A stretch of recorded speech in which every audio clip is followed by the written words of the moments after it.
Ya, terima kasih Anda masih bergabung sama Power Breakfast. Kini kita masuki segmen Kreatif. Aduh, mungkin beberapa dari Anda lagi pusing mikirin bisnis. Iya, apalagi sehari-hari belum harus mengelolanya. Apalagi kali ini kalau udah ada banyak yang WFH juga ya, Wiki ya. Ya, Sistem ataupun baru bagaimana nih ngatur-ngaturnya dari betul. jauh. Nah, ini adalah salah satu tantangan, mungkin tantangan bisnis di era digitalisasi saat ini ya. Betul, tapi mungkin ada yang memang sudah cuan, tapi secara manajemen bisnis di dalamnya, secara internalnya ini masih belum menemukan sebuah pola yang ideal lah. Nah, kayaknya memang digitalisasi dalam tata kelola perusahaan ini nampaknya menjadi satu hal yang cukup perlu untuk dilakukan belakangan gitu, supaya memang kita sebagai pelaku usaha gitu ya, selaku owner, itu konsentrasi di core bisnisnya aja. Nah, kalau mungkin Anda lagi kepikiran kira-kira ada atau enggak ya platform yang bisa membantu Anda untuk mengatur tata kelola perusahaan secara digital. Nah, kita akan berbincang nih di Kreatif mengenai kelola kegiatan bisnis harian lewat software manajemen bisnis. Dan sudah tersambung melalui video conference ada Mbak Luciana Lu, beliau adalah Business Development Director of Hash Micro. Selamat pagi Mbak Luciana. Pagi Mbak Solisana. Selamat pagi semuanya. Baik, terima kasih sudah bergabung bersama kami di Kreatif, sehat selalu ya. Terima kasih, Oke, sama-sama. Mbak Luciana bicara mengenai kebutuhan korporasi dalam mengelola perusahaan secara digital, belakangan seperti apa growth-nya? Saya bisa bilang growth-nya cukup tinggi ya. Dan kalau misalnya kita lihat kesadaran korporasi di Indonesia untuk menggunakan sistem digitalisasi itu meningkat, terutama karena adanya dukungan dari pandemi. Nah, kalau dari segi adopsinya sendiri juga, actually Indonesian companies itu tidak sekonservatif yang dikira juga, gitu. Karena kan Hash Micro memiliki business presence di beberapa negara juga dan bisa dibilang Indonesia itu adalah salah satu top market kami, gitu. Oke, tapi kalau Mbak Luciana melihat kebutuhan bisnis secara digital ini seperti apa sekarang demand-nya Mbak Luciana? Oke, demand-nya itu is growing karena kalau misalnya kita lihat digitalisasi itu juga sudah bukan pilihan atau luxury lagi di era yang sekarang ya.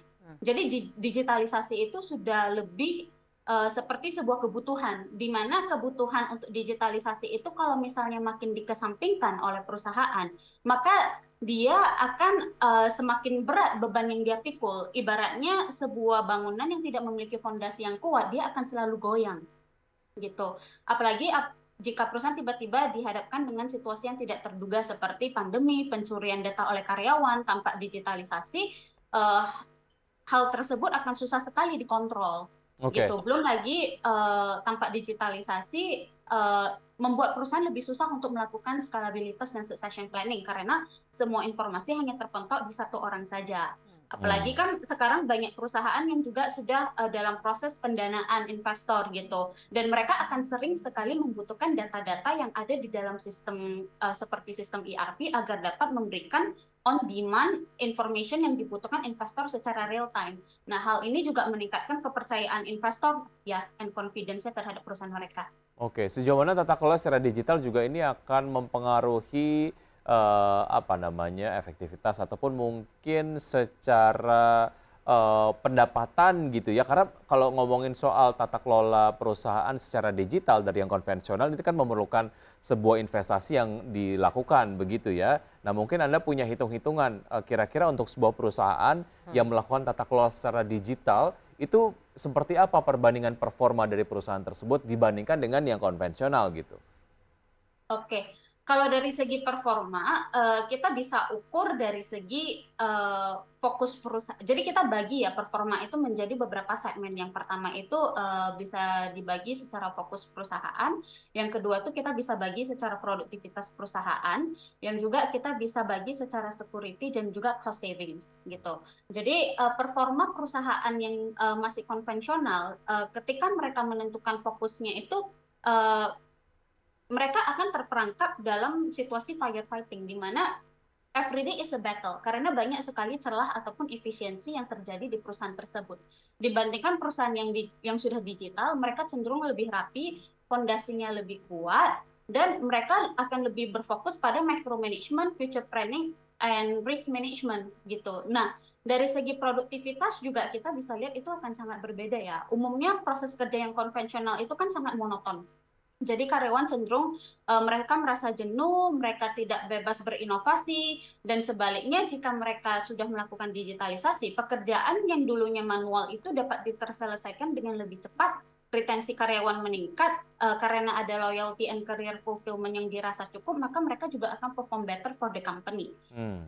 Belum lagi sistem digitalisasi itu sebenarnya mendukung security dan manajemen hak akses yang lebih baik gitu, sehingga informasi sharing itu dapat dilakukan dengan lebih baik tanpa mengurangi keamanan trade secret mereka juga. Baik, yang Oke. paling perlu dipastikan adalah setelah kemudian kita melakukan digitalisasi secara tata kelola begitu, keamanan dari datanya sendiri ini memang harus dipastikan gitu ya. Nanti mungkin kita akan coba tanyakan terkait dengan keamanan ini sejauh mana Hash Micro juga mengakomodir tata kelola perusahaan secara digital tapi kemudian tetap aman juga gitu. Saja jeda berikut ini Mbak Luciana kita akan lanjutkan dan pemirsa tetap bersama kami akan segera kembali. Ya, terima kasih Anda masih bergabung bersama kami di Kreatif dan kami masih berbincang bersama Mbak Luciana dari Hash Micro. Iya, nah Mbak Luciana tadi sebelum segmen ini kita bicara soal is it worth it ya Wiki terkait dengan digitalisasi dan upaya perusahaan untuk istilahnya grab digitalisasi yang ada supaya produktivitasnya meningkat dan it is ya karena kita bicara soal risk management. Lalu apa yang sebetulnya Hash Micro berikan solusinya nih Mbak Luciana? Oke, jadi gini, solusi yang diberikan Hash Micro itu dia bersifat modular dan dia mendukung seluruh proses perusahaan dari hulu ke hilir. Jadi proses-proses automation di divisi-divisi yang ada seperti finance, HR, procurement, inventory, sales division itu sudah bisa di-cover oleh Hash Micro. Nah, di luar dari itu yang membuat Hash Micro itu spesial adalah karena solution yang ditawarkan Hash Micro itu sudah di-tailored berdasarkan work culture yang ada di perusahaan Indonesia. Dan flow-flow tersebut disesuaikan lagi berdasarkan industri-industri yang ada gitu. Nah, Hash Micro itu memfokuskan diri kepada lebih dari 15 industri besar di Hash Micro seperti manufacturing, trading and distribution, retail, F&B, mining, and agriculture juga.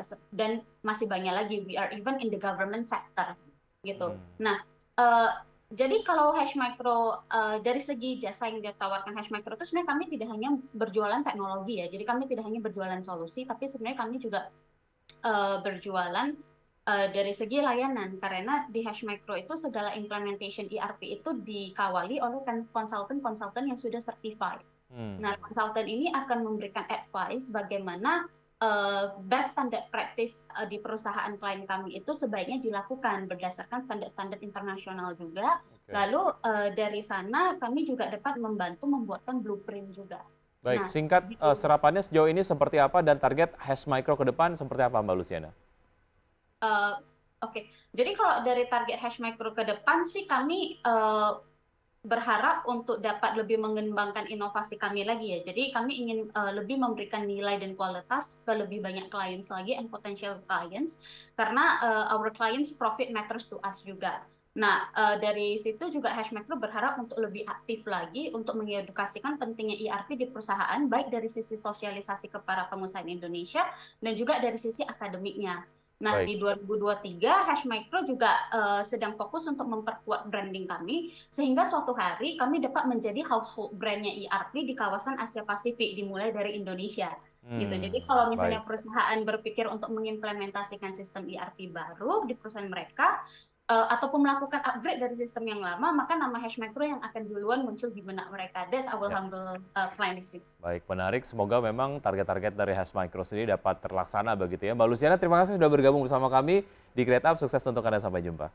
Thank you. Baik, menarik ya. Oke, Iya, karena end to end juga ya betul. dari pengelolaan. Karena sumber daya kan tidak cuma manusia doang ya Wiki ya, tapi juga ada dari sisi supply, operasionalnya juga dan Hash Micro ini berusaha jadi top of mind-nya untuk pengelolaan bisnis perusahaan. Betul sekali. Dan bicara mengenai dinamika mengenai market sendiri begitu, tentu saja sudah ada dinamika. Nampaknya kini kita ada update mengenai pergerakan dari IHSG pemirsa. IHSG sejauh ini bergerak melemah di level 6.834,151 melemah 0,39%. Sementara Jakarta Islamic Index juga melemah 0,42% dan LQ45 melemah 0,33%.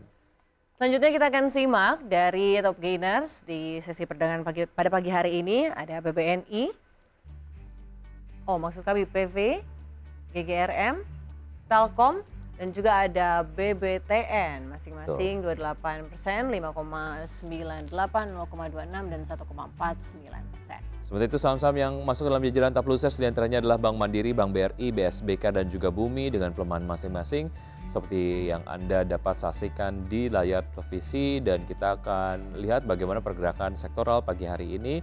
Transportasi dan logistik dan kemudian teknologi mengalami penguatan masing-masing 0,52%, 0,08%, dan energi serta kesehatan mengalami pelemahan 1,08% dan 0,6%.